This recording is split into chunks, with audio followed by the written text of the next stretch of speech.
by far, the best thing I ever did as an entrepreneur was to make myself so obsolete to the business that I ended up firing myself. And as I look back on how that actually happened, there were four distinct phases that I walked through that took me from working 60 hours a week down to the 90 minutes a week it takes me to run my company right now. So in this video, I'm going to walk you through how I codified those four different stages, some observations I made at each one of those stages, and how I went from one stage to the next. So we can call them stages, we can call them levels, but this is essentially the arc of how you go from 60 hours a week down to just 90 minutes a week. Just for some background about my company, it's in the commercial real estate services industry. We're not huge. We did just under $2 million in revenue in the last 12 months, 34% EBITDA, which is awesome. And we don't have clients that pay us a ton of money. Our average client pays us $1,800 a month, and I don't have a huge team. I've got about 11 people that work for me. And so the system that I'm going to walk you through here, or the stages I'm going to walk you through here, you don't have to have massive clients. You don't have to have massive teams. You just have to change the way that you choose to allocate your time as the entrepreneur and the person owning the business. I tend to think of things in terms of order of magnitude and leverage, which kind of go hand in hand. The more that I can get a massive result out of something that takes me little effort, that's really what I'm looking at. But that's what I really got wrong when I was completely in stage one. And stage one is where we've all got to start. And stage one is where we have zero leverage. So this is where it's all based upon our skill and our effort that goes out to have us grow whatever business it is that we're growing. And the basic skills that we all learn when we start, and the basic skills that I learned when I started, were marketing and sales, because nobody's got a job until somebody sells something. And those are the basic skills. If we don't have those, then we're never going to even need to worry about stage two or stage three or anything like that. And so this is the stage where, at least for me, I was working 60 to 65-ish hours a week because I would be doing everything, right? I bought into the hustle culture where it was like, you got to work harder than everybody else. And, at the time, that was the only thing I had available to me because I didn't have resources, being the money that I needed. I had to be resourceful, which was, how am I going to get this done? And I had zero leverage. So the company got to a point where it couldn't grow anymore because my effort was already maxed out. There's a point where you kind of have to sleep. And I felt like I got stuck there for too long because I didn't think about, like, all right, if I have somebody else in here, like, what do I need them to do? Because when you're at that stage where you're running so fast, or when I was at that stage and I'm running so fast, I couldn't ever figure out how to, like, delegate anything. I couldn't even think long enough about what I might delegate because at that stage, I was under the mistaken impression that I could do everything better than anybody else that would come in. And why would I do that?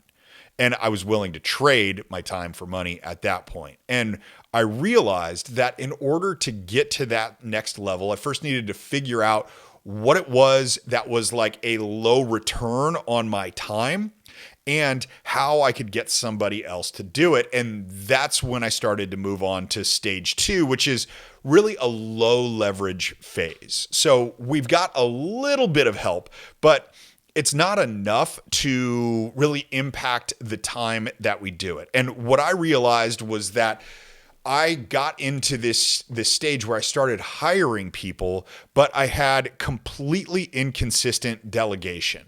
So I would give somebody a job. I'd bring people in, and I was under the mistaken impression that I'm hiring adults and I trust them to do adult work. And it's like, it just doesn't work that way. So we'd have the same types of things coming in that our clients needed, and there'd be an inconsistency in the delivery of the results. Or I would look at one of the three people that worked for me when I was at that stage, and I would hand them things off that were simply on my plate.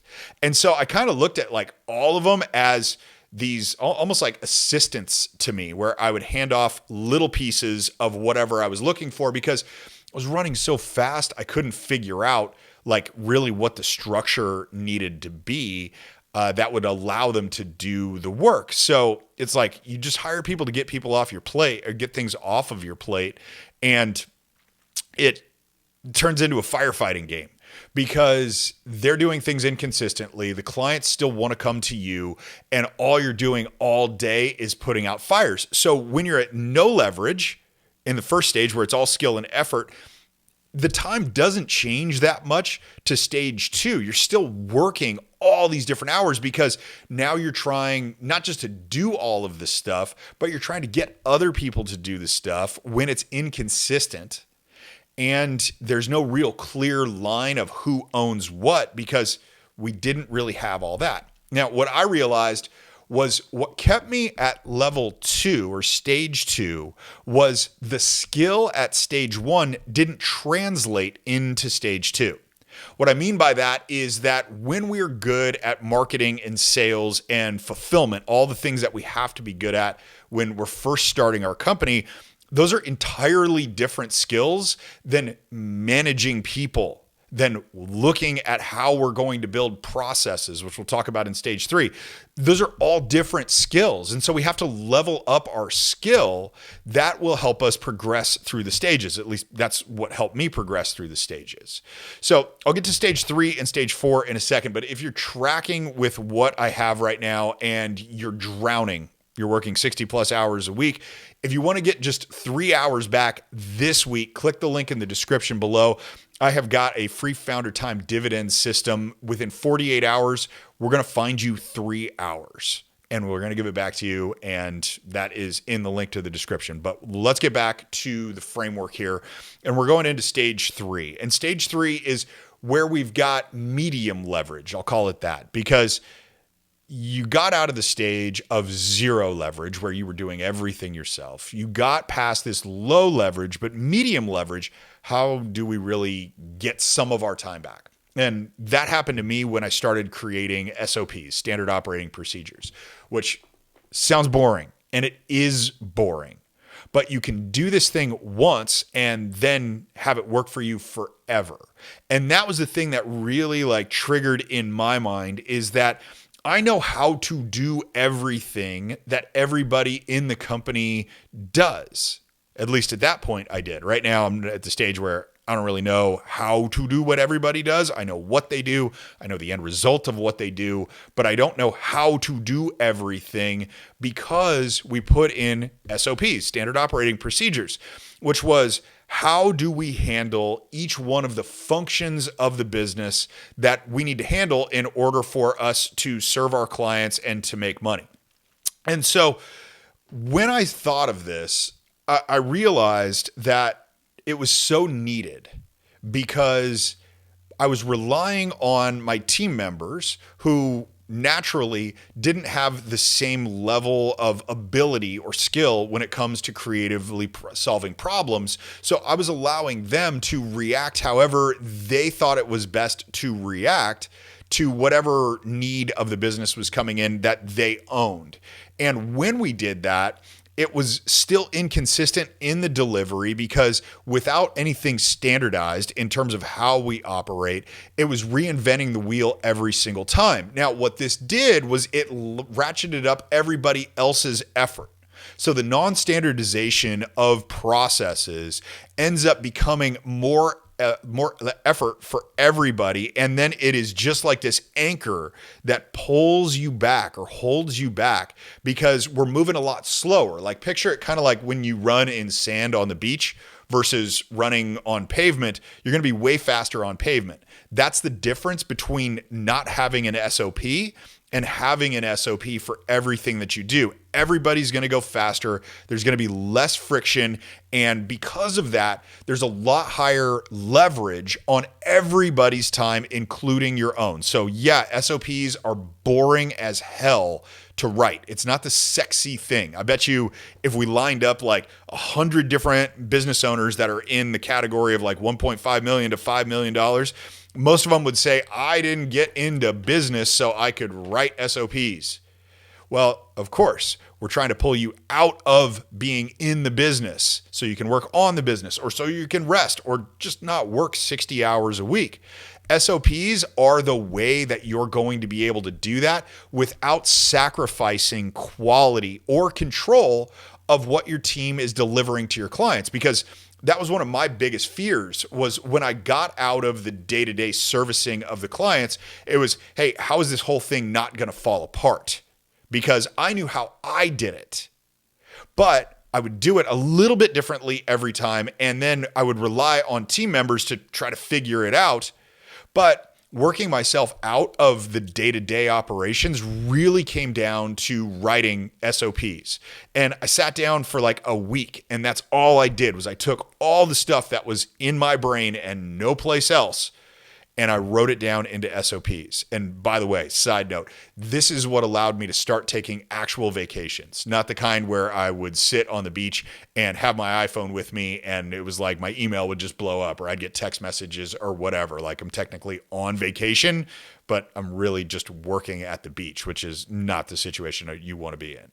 So once I got through stage 3, now I'm starting to think, all right, what's stage 4? What's the highest point of leverage? What's the highest order of magnitude that I can get, where the way I look at it is how much can we make with how little effort can I do it? That's the very definition of leverage, and that's all I'm looking for. And what that came down to was something else that I didn't want to do. And it was another skill set that I had to learn that helped me go from stage 3 to stage 4. And it would have been completely untouchable back at stage 1, where I had absolutely zero leverage, which is how to measure the performance of repeatable patterns. And so this is key performance indicators. It's dashboards. How often was I checking at stage 3 when I just had SOPs in? How often was I checking to see the effective rate of those? Were they really doing things that was moving the needle for the profitability, the revenue, the net promoter scores, all the things that I really wanted to have happen in that business? Without the system of measurement, what it did was it forced me to make a lot of gut decisions. It's kind of like it feels like it should be one way or it should be another way. But that was a terrible way to make decisions because businesses are just one giant math problem. And the better we get at solving the nuance of the math problem, the more profit we can make and the less time that we have to be there. And so recognizing the performance of repeatable patterns through a system of measurement for how well they're doing something and how much leverage it is allowed me to make simple tweaks and easy decisions because it was data driven that allowed me to get higher leverage for my team and for myself in the amount of time that we would spend working on anything that we were working on. And the crazy part about this, and I never saw this coming, is once I started doing this, every single thing that we wanted improved. Our net promoter score, which was how well our clients would go refer us out different businesses, or our revenue or our profitability, all went up because we started measuring this stuff. And it was something that I told myself that I never had time to do because, you know, most of the front end stuff that you learn about business is really the zero leverage stuff, how to market, how to sell, how to fulfill, like all of that. And the next 3 stages, that's really where you go from like having to work so hard to getting what you really want. And so as you find yourself in each one of those stages, everybody's got to go through stage 1. Everybody does. Stage 2, where you have low leverage, that's where, at least from what I observe in like my EO groups or any professional group that I'm in, it's like that's where most people get stuck, is at stage 2, because they don't think about doing the boring ass work of writing SOPs and creating dashboards full of KPIs that measure all of the SOPs. But that's the difference between the guy who's super stressed out getting emails on the beach while he's technically on vacation, even though he's just working at the beach, to the guy who's working 90 minutes a week running one of these organizations and still getting paid. We didn't ever sacrifice profit or control for me to get to the stage where I'm working 90 minutes a week. And it's because I did the boring stuff, the SOPs and the KPI dashboards. That's what I got. So I'm going to give you one last opportunity at this thing in this video here. If you are a business owner that has owned your business for more than 3 years and you're still working 50 plus hours a week, you're probably missing one of 3 key things that we can plug in and reduce the amount of time you work by at least 20%. So 10 to 12 hours a week within the next 24 weeks. But you can't even get there until we create a little bit of space on your calendar. And so I created a free program that is the Founder Time Dividend System. And within 48 hours of plugging this thing in, it's a tool. It's not something you have to learn. We're going to find 3 free hours on your calendar this week. We're going to just take those off of it. I've got a link in the description below. You can walk through that program. You can get started right away. It's a plug and play system. And everybody that's gone through it so far, they've found the 3 hours. Tells me you probably will too. That's it for this video. I'll see you on the next one.